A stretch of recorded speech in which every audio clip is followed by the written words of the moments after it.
The Trump administration is pushing ahead with plans to build a wall to limit illegal immigration on our southern border. But what's happening on the northern border, the longest international border in the world, and how secure is it? And we have Cynthia Hill live with us in the studio now for Who's Watching the Border.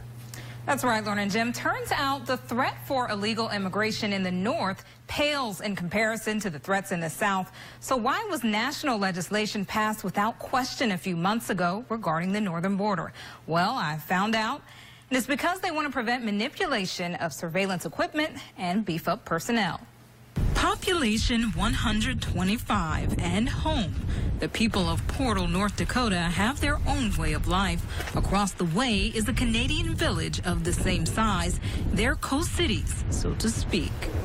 Aren't many that are just right on the border like Portal is, and we're on the border because the railroad came first. Bud has lived in between the two most of his life. Well, I grew up here. Not only is he a proud native of the hybrid town, but a retired customs inspector who spent 28 years guarding the gate that sits about a yard from his home. It's a pretty unique little town because there's a sister city on the Canadian side, and without them we couldn't have things like an ambulance, fire department, Masonic Lodge, churches. It's all joined. So how often do you all kind of go over to the other side, and how difficult is it, or how easy is it? Some days I go over there two, three times, maybe even four. I'm over there an awful lot, working over there, planting trees.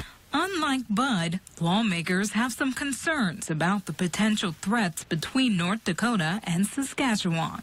You could see a scenario or a potential where a Canadian with Canadian credentials or someone with Canadian credentials could come to the United States ready to do the United States harm. While the Trump administration emphasizes a wall for the southern border, Heitkamp introduced a law to put the northern border on the quick list alongside it. The more we visited at the border, the more we brought authorities like the deputy secretary up to the northern border, the more it became apparent that this is not something that we should ignore. In comes the Northern Border Security Review Act, unanimously passed by the U.S. Senate in November 2016. According to this sign, right now I'm in the U.S. A few feet away, I'd be in Canada. In reality, it's not that easy. With new legislation, increasing security is very likely. Heitkamp calls for increases in personnel,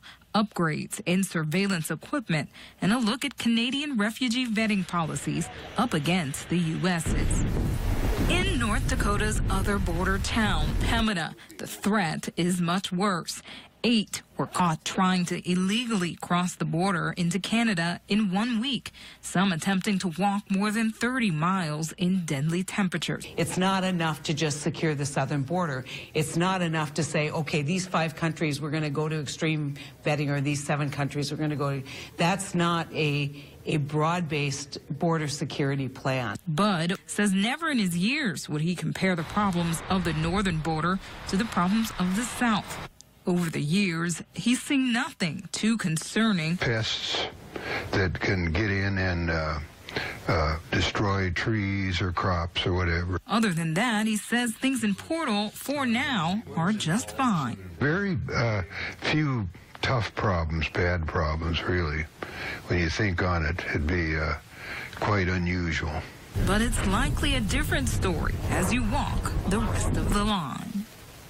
Although the threat level in Portal and Pembina are different, locking down the northern border is a priority for lawmakers here in North Dakota. As it's reassessed, North Dakotans could see an increase in security and maintenance jobs. Okay, Cynthia Hill reporting.